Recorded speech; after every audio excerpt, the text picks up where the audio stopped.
आप सभी को राधे राधे, जय श्री कृष्णा। दोस्तों, आज की है लीला कथा सुनकर आप बहुत अधिक भावुक हो जाएंगे और आपको पता भी चल जाएगा कि जब बाल गोपाल जागृत होते हैं तो वो किस प्रकार से अपने भक्त को अनुभूति कराते हैं। आज की है लीला कथा ज़्यादा पुरानी नहीं है, यह इसी कार्तिक मास की पूर्णिमा की लीला कथा है दोस्तों, जो हमारे साथ नीलम जी ने शेयर की है। नीलम जी गाजियाबाद में रहती है और वो लड्डू गोपाल भक्त है। नीलम जी कहती है कि मैंने बाल गोपाल को अपने घर में 2 साल पहले विराजित किया था और तभी से मैं बाल गोपाल की सेवा कर रही हूँ। हर कार्तिक मास को मैं स्नान करती हूँ, दीपदान करती हूँ, तुलसी विवाह करती हूँ और लड्डू गोपाल की भरपूर सेवा करती हूँ। मुझसे जितना हो पाता है, जितना मेरा भाव है, जितनी मेरी सामर्थ्य है, मैं अपने बाल गोपाल की उतनी सेवा करती हूँ। मैं किसी की जो है इस प्रकार से देखकर एक तरह से होड़ नहीं करती कि कौन अपने लड्डू गोपाल को किस प्रकार से रखता है, कैसे वस्त्र पहनाता है। नीलम जी कहती है कि जितना मेरा भाव है, जितनी मेरी सामर्थ्य है, उसी के अनुसार मैं अपने बाल गोपाल की सेवा करती हूँ। और मेरे बाल गोपाल जागृत है, पूर्ण रूप से जागृत है, क्योंकि वो मुझे अनुभूति कराते हैं। कभी भी कोई गड़बड़ होती है, कोई गलती होती है, तो वो सौपन में दर्शन देते हैं मुझे और दर्शन देकर मेरी भूल से अवगत कराते हैं। और यह बात बिल्कुल सत्य है दोस्तों। जब आपकी बाल गोपाल लड्डू गोपाल जागृत हो जाएंगे तो अगर आपसे कोई भूल होगी तो वो अवश्य आपको अनुभूति कराएंगे, किसी न किसी माध्यम से आपको सूचना पहुंचा देंगे कि देखो मेरे भक्त, तुमसे यह गलती हुई है। और अगर आप ठीक प्रकार से उनकी सेवा कर रहे हो, आपसे कोई गलती नहीं हो रही, कोई चूक नहीं हो रही, तो फिर आपको वो किस प्रकार से जो है अनुभूति कराते हैं, वो सिर्फ आनंद देने के लिए अनुभूति कराते हैं। जैसे कि कोई लीला कर देते हैं, सौपन में मनमोहक दर्शन देते हैं, जिन्हें याद कर करके आपके मुख पर प्रसन्नता आती रहती है। बाल गोपाल के प्रति आपके मन में प्रेम और अधिक उजागर होता रहता है।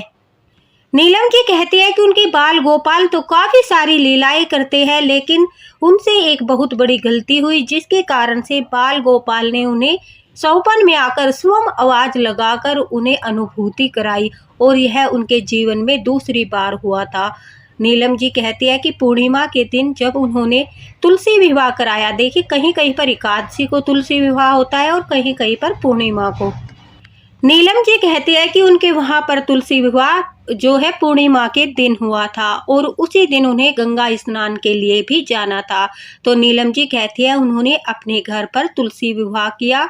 तुलसी विवाह में सभी घर के बच्चों को सम्मिलित किया, बाल गोपाल का सुंदर सा श्रृंगार करके लड्डू गोपाल को भी सम्मिलित किया।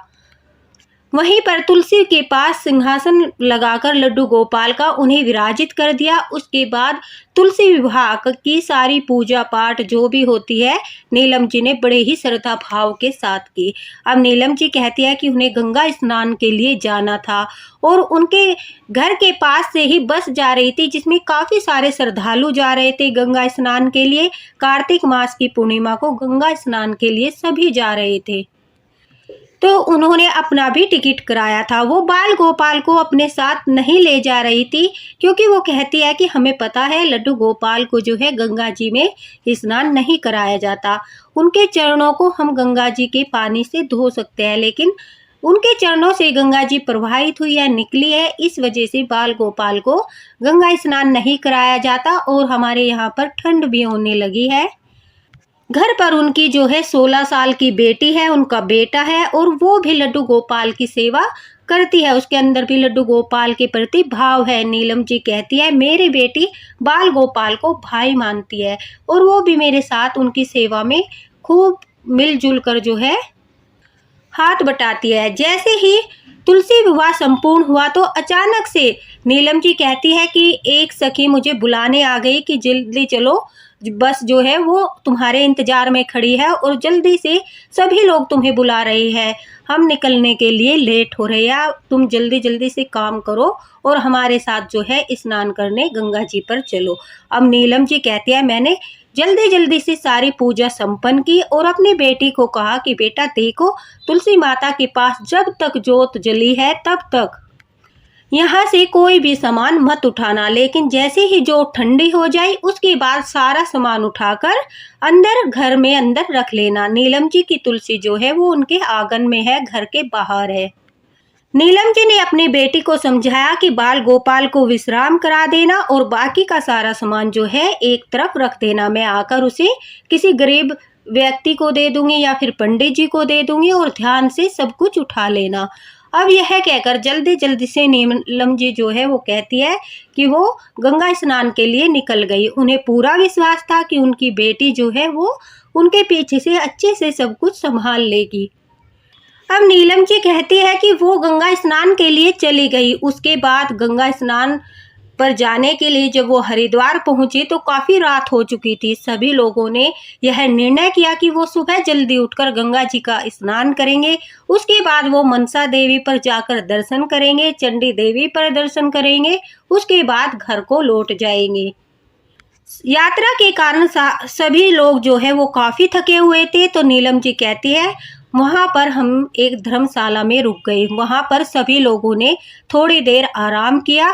फिर 4 बजे उठकर गंगा स्नान करना था, इसलिए सभी लोग सोने की तैयारी करने लगे। नीलम जी कहती है मैंने अपनी बेटी को फ़ोन लगाया लेकिन उसका फ़ोन नहीं मिल रहा था। शायद मेरे फ़ोन में प्रॉब्लम थी या फिर मेरी बेटी के फ़ोन में कुछ प्रॉब्लम हो गई थी, जिस कारण से उसका फ़ोन बार बार जो है आउट ऑफ कवरेज एरिया के बाहर जा रहा था। इसलिए जो है नीलम जी कहती है मैंने सोचा कि बेटी को अच्छे से समझा दिया था, अच्छे से सब कार्य कर लिया होगा, अब मैं भी थोड़ा आराम कर लेती हूँ। जैसे ही मेरा फ़ोन लगेगा मैं उससे बातें कर लूँगी। काफ़ी थकान के कारण नीलम जी कहती है मैं भी सोने की तैयारी करने लगी और मेरी आँख लग गई। जैसे ही मेरी आँख लगी तो अचानक से मुझे एक भयानक सपना दिखाई दिया। नीलम जी कहती है कि मुझे एक बच्चा बड़े जोर जोर से अपने आंगन में खड़ा होकर रोते हुए दिखाई दिया और वो जोर जोर से रोकर मुझे पुकार रहा था। ठंड के मारे ठिठुर रहा था, उसकी आंखों से पानी गिर रहा था और बार बार कह रहा था कि मैया मुझे बहुत ठंड लगी है, मुझे मेरे बिस्तर पर लिटा दे।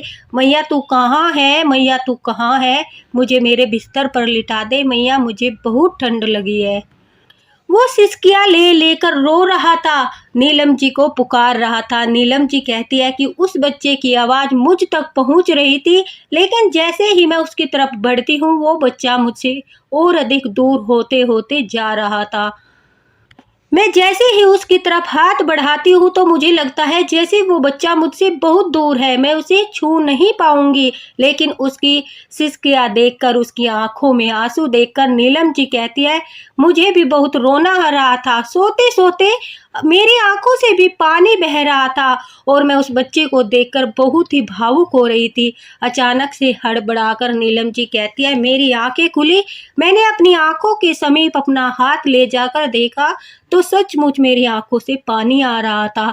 यही भाव होता है अपने बाल गोपाल के लिए कि हम उनसे दूर रहकर भी उन्हें महसूस करते हैं, उनकी अनुभूति करते हैं। अगर उन्हें जरा सा भी कष्ट होता है तो भक्त का दिल उनसे इतना जुड़ा होता है कि भक्त को भी जाने अनजाने में, मतलब वो जानता नहीं है कि लड्डू गोपाल किस परिस्थिति में है, लेकिन उसके भाव ऐसे होते हैं कि उसकी आंखों से आंसू पड़ने लगते हैं, वो तड़पने लगता है। नीलम जी कहती है रात के 2:30 बजे थे और इस समय जो है फ़ोन करना भी सही नहीं था क्योंकि मेरे घर में सभी सो चुके होंगे।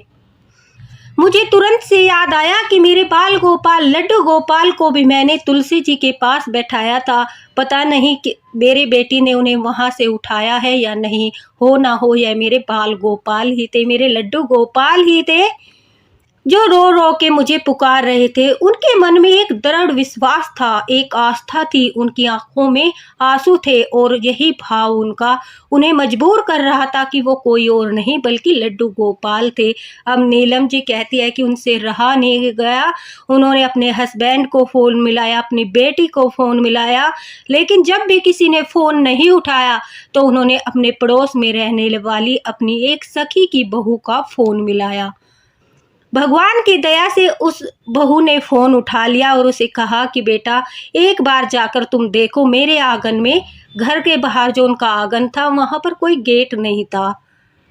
तो नीलम जी कहती है, मैंने उस बहू को कहा कि बहू बेटा एक बार जाकर देखो कहीं मेरे बाल गोपाल तुलसी में तो नहीं बैठे। मैं जानती हूँ बहुत अधिक रात हो गई है, लेकिन बेटा मुझे ऐसे ऐसे अनुभूति हुई है और मेरे बाल गोपाल जरूर परेशानी में है, एक बार तुम जाकर देख लो।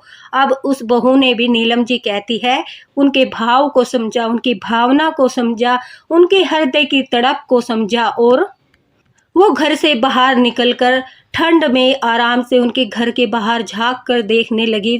तो उन्होंने देखा कि बाल गोपाल सचमुच सिंहासन पर तुलसी के पौधे के पास बैठे थे। यह देखकर वो एकदम से घबरा गई और उन्होंने सोचा कि बाल गोपाल तो सचमुच अनुभूति करा रहे हैं। इतनी दूर होने के बावजूद भी नीलम आंटी को पता चल गया कि उनके बाल गोपाल तुलसी के पौधे के पास बैठे हैं। यह कैसी भक्ति है! सचमुच बाल गोपाल बहुत ही बड़े कृपालु है, जो अपने भक्तों पर दया करते हैं और उन्हें उनकी भूल से अवगत कराते हैं। अब उस बहू ने तुरंत से नीलम जी को फोन लगाया और कहा, हाँ आंटी, आपके बाल गोपाल का सिंहासन तो मुझे दिखाई दे रहा है, शायद बाल गोपाल भी वहीं पर बैठे हैं। अब जब नीलम जी जोर जोर से रोने लगी और उसे कहा, बेटा तुम बाल गोपाल को आज अपने पास सुला लो, अपने पास ले आओ, सुबह होते ही गुड़िया तुम्हारे पास से उन्हें ले जाएगी।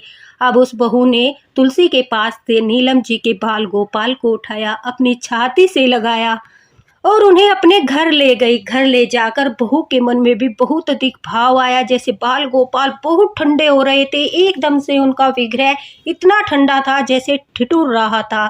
उन्होंने बड़े ही प्रेम से एक जो उनका नया ब्लैंकेट था वो झटपट से रात को ही निकाला और उसमें लड्डू गोपाल को बड़े ही प्रेम से सुला दिया, जैसे एक बच्चे को माँ सुलाती है। उसे ठंड लगती है तो उसे अपने सीने से लगा लेती है, जैसे उसे थोड़ा थोड़ा गर्म महसूस हो। अब बहू के अंदर भी ऐसा भाव आया कि उसने रात को ही उसके घर पर कुछ दूध रखा था, गर्म करके हल्दी डालकर बाल गोपाल को भोग लगाया, क्योंकि उसे लग रहा था कि ठाकुर जी ने उसे ऐसा सौभाग्य दिया कि रात के 2:30 बजे उसे सेवा का मौका दिया। यह किसी चमत्कार से कम नहीं था। और देखिए, कहते हैं नीलम जी कि उस बहू को 3 साल से जो है संतान प्राप्ति नहीं हो रही थी। उसके अंदर जो है माँ का भाव आया, एक माँ का भाव आया। उसे ऐसा लगा जैसे उसे संतान मिल गई हो। लड्डू गोपाल के प्रति पुत्र का भाव आया और अपने सीने से बाल गोपाल को लगाकर दूध पिलाया। सुबह होते ही नीलम जी ने अपनी बेटी को खूब डांटा और उसने बताया कि अचानक से वो टीवी देखते देखते सोफे पर ही सो गई। उसे याद ही नहीं रहा कि बाल गोपाल जो है वो बाहर तुलसी के पास बैठे हैं। दोस्तों, ये सब लीलाएं होती है लीलाधर की। देखिए किस प्रकार से वो बाहर ही रह गई। नीलम जी की बेटी को जो है नींद आ गई, फिर उन्होंने अपने भक्त को अनुभूति कराई, उन्हें सौभाग्य दिया कि अनुभूति कराई, मैं जागृत हूँ और मैं तुम्हारे घर पर हूँ। उसके बाद नीलम जी ने पड़ोस में रहने वाली अपनी सखी की बहू को फ़ोन किया। वो लड्डू गोपाल को घर लेकर गई। रात के 2:30 बजे उसे सेवा का अवसर मिला। उसने बाल गोपाल के प्रति जो है पुत्र भाव रखा। नीलम जी जैसे ही हरिद्वार से वापस आई, उन्होंने सारी घटना के बारे में सोचा तो उस बहू से कहा कि बहू, तू भी लड्डू गोपाल की सेवा कर, लड्डू गोपाल अवश्य ही तेरी गोद भरेंगे। और यह उनका बहुत बड़ा संकेत था। नीलम जी ने अपने बाल गोपाल के खूब लाड लड़ाए और जब उस बहू ने जो है, नीलम जी कहती है, सेवा करना शुरू किया, यानी वो उसी दिन लड्डू गोपाल ले आई। 17 नवंबर को ही वो बाल गोपाल लड्डू गोपाल ले आई, क्योंकि 16 नवंबर की जो है दोस्तों पूर्णिमा थी। और नीलम जी कहती है कि हमें परसों ही पता चला कि वो बहू प्रेग्नेंट है और यह पहले से ही निर्धारित था, वो पहले से ही प्रेग्नेंट थी। लेकिन लड्डू गोपाल जो है उनसे सेवा लेना चाहते थे, उनके घर में स्थापित होना चाहते थे, तो इसीलिए उन्होंने यह सारी लीलाएं रची। अब बाल गोपाल की लीलाएं तो कोई भी नहीं जानता। नीलम जी कहती है उनकी ऐसी अद्भुत लीला देखकर मैं तो धन्य हो गई। सभी लोग कोटि कोटि प्रणाम करने लगे लड्डू गोपाल को और नीलम जी को भी पूर्ण रूप से लड्डू गोपाल के दर्शन प्राप्त हुए। उन्होंने अपने बाल गोपाल से माफ़ी मांगी कि उनसे भी भूल हुई है, उन्होंने ध्यान नहीं रखा, उन्हें स्वयं ही लड्डू गोपाल को अंदर बैठा कर जाना चाहिए था, लेकिन उस लीलाधर की लीला को जानता ही कौन है। उन्हें तो लीला रचनी थी, पड़ोस की बहू के हाथों से सेवा लेनी थी, उनके घर में सेवा देनी थी, उनके घर में विराजित होना था। हो सकता है कि नीलम जी के लड्डू गोपाल को देखकर उस बहू के मन में भाव आते हो, लेकिन अपने ससुराल वालों की वजह से वो लड्डू गोपाल की सेवा ना कर पा रही हो। अब बाल गोपाल ने ऐसी लीला रच दी कि सभी घर वालों ने हंसते हंसते लड्डू गोपाल को विराजित कर लिया। इस तरह से बहू के मन की इच्छा भी पूरी हो गई। तो बोलिए दोस्तों, इसी के साथ राधे राधे, हरे कृष्णा। इस वीडियो को ज़्यादा से ज़्यादा शेयर करो ताकि हर भक्तों तक यह वीडियो पहुँचे और वो भी लड्डू गोपाल के प्रति अपनी आस्था और विश्वास को और अधिक बढ़ाए। हरे कृष्णा।